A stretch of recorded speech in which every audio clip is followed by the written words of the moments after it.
Good morning student. I hope आप सब बहुत अच्छे होंगे। आज हम लोग हिंदी व्याकरण पढ़ेंगे। हिंदी व्याकरण चैप्टर नंबर 13 कुछ अन्य अव्यय। चैप्टर नंबर 13 में कुछ अन्य अव्यय शब्द जो हैं जिनको हम पढ़ेंगे। इस पाठ में हम विस्मय आदि बोधक, समुच्चय आदि बोधक और संबंध बोधक के बारे में पढ़ेंगे। तो आइए सबसे पहले विस्मय आदि बोधक इसके बारे में पढ़ते हैं। हमारा मन बहुत तेज है। देखा जाए तो हमारा मन हमसे बहुत तेज है।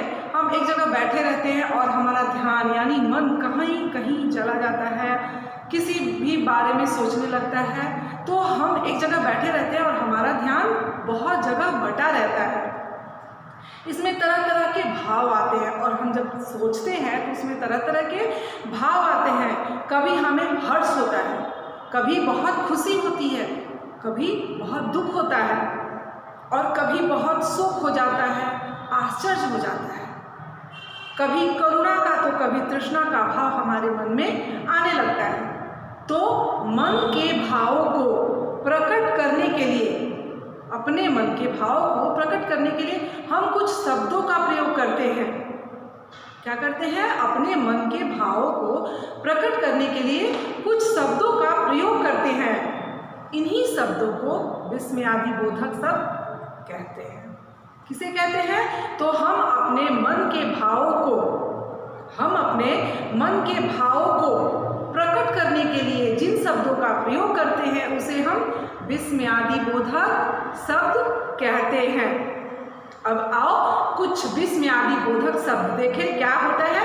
तो वह क्या दृश्य है, यह शब्द आता है कि वाह यानी आश्चर्य की बात हो रही है। वाह क्या दृश्य है, क्या सुंदर दृश्य है, यानी कोई बहुत अच्छी चीज है और बहुत वो सुंदर है। छी कितनी गंदगी है। दूसरा शब्द आता है छी, यानी हम अपना भाव प्रकट कर रहे हैं। गंदा जहाँ पे है वहाँ का भाव प्रकट कर रहे हैं कि छी कितनी यहाँ गंदगी है। और तीसरा बात आता है अरे तुम भी आ गए, यानी आश्चर्य प्रकट करते हैं कि तुम तो नहीं आने वाले थे, अरे तुम भी आ गए।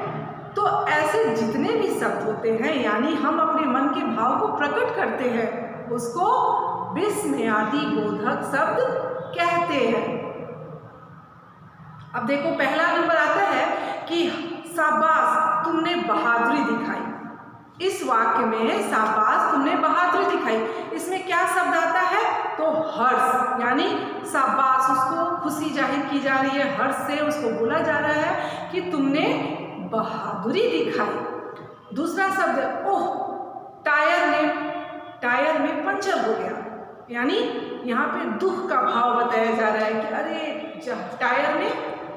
टायर जो है हमारे गाड़ी का या साइकिल का वो पंचर हो गया। पंचर होता है तो दुख होता है, टाइम भी हम अपने गंतव्य पे नहीं पहुँच पाते हैं। अगला बात आता है बाप रे बाप तुमने तो कमाल ही कर दिया, यानी ये शब्द किस चीज का बोध कराता है? आश्चर्यजनक, यानी आश्चर्य का बोध कराता है।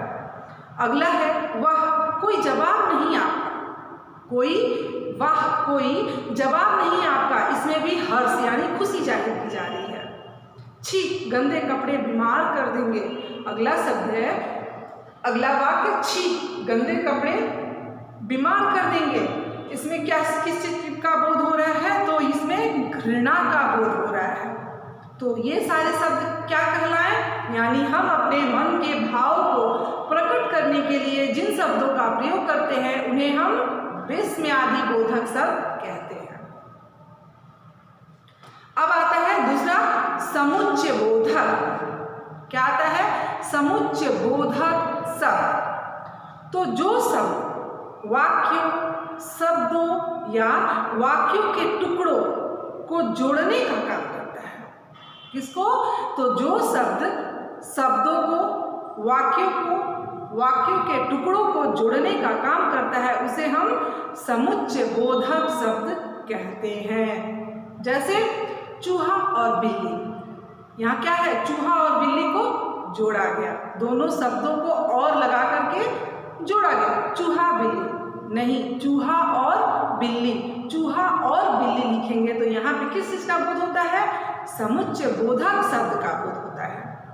मधु आपको प्रिय है क्योंकि वह कभी कड़वा नहीं बोलती। तो यहाँ पे क्योंकि जो है वो दोनों शब्दों को जोड़ता है। क्या है? दोनों वाक्यों को जोड़ता है। मधु सबको प्रिय है क्योंकि वह कभी कड़वा नहीं बोलती। यहाँ पे जोड़ने का काम कौन करता है? क्योंकि। तो ये शब्द क्या हो गया? समुच्चय बोधक शब्द। वह गरीब है परंतु बुद्धिमान है। यहाँ भी परंतु जो है वो जोड़ का काम कर रहा है। ऐसे ही कुछ अन्य समुच्चय बोधक शब्द हैं, जैसे वह भीग गया क्योंकि उसके पास छाता नहीं था। यहाँ भी क्योंकि शब्द जो है वो समुच्चय बोधक को प्रकट कर रहा है। मेरा गला खराब है इसलिए मैं नहीं गाता। यानी यहाँ भी समुच्चय बोधक वाक्य का प्रयोग हुआ है। आपने देखा और क्योंकि, परंतु, किंतु ये सारे शब्द जो होते हैं वो जोड़ का काम करते हैं। दो शब्दों को जोड़ने का काम करते हैं। शब्दों को जोड़ करके वाक्य बनाते हैं, इसलिए इन्हें हम क्या कहेंगे? समुच्चय बोधक शब्द। तीसरा आता है संबंध बोधक। तीसरा वाक्य और कुछ अन्य अव्यय है संबंध बोधक। तो संबंध बोधक क्या कहते हैं? जो शब्द संज्ञा या सर्वनाम का संबंध वाक्य के दूसरे शब्दों के साथ बताते हैं। यानी जो शब्द संज्ञा या सर्वनाम का संबंध वाक्य के दूसरे शब्दों के साथ बनाते हैं वे संबंध बोधक शब्द कहलाते हैं। जैसे घर के आगे कार खड़ी है। कहाँ क्या है? यहाँ पे घर के आगे कार खड़ी है। तो इसमें क्या है? संज्ञा और सर्वनाम के बीच संबंध स्थापित किया जा रहा है। उसी तरह विद्यालय के सामने डाकघर है। विद्यालय और यानी संज्ञा और सर्वनाम के बीच संबंध बनाया जा रहा है। वह पिताजी के साथ गया है। यहाँ भी वही शब्द आता है। तो कार कहाँ खड़ी है? घर के आगे। किसके आगे? तो घर के आगे। यहाँ घर और कार के संबंध को किसने बताया? किसने बताया है? तो यहाँ बताया है के आगे ने। कौन कौन से शब्द यहाँ आते हैं? के आगे ने।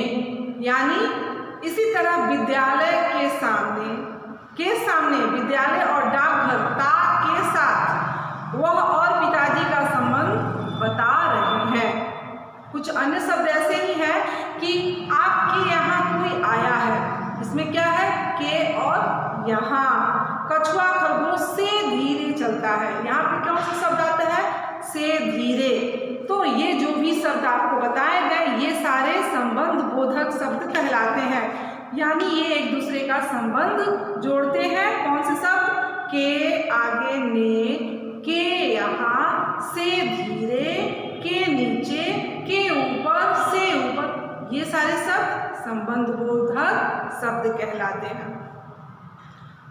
तो आपने पढ़ा कुछ अन्य अव्यय में विस्मयादि बोधक, समुच्चय बोधक और संबंध बोधक। इन तीनों का डेफिनेशन भी आपने पढ़ा।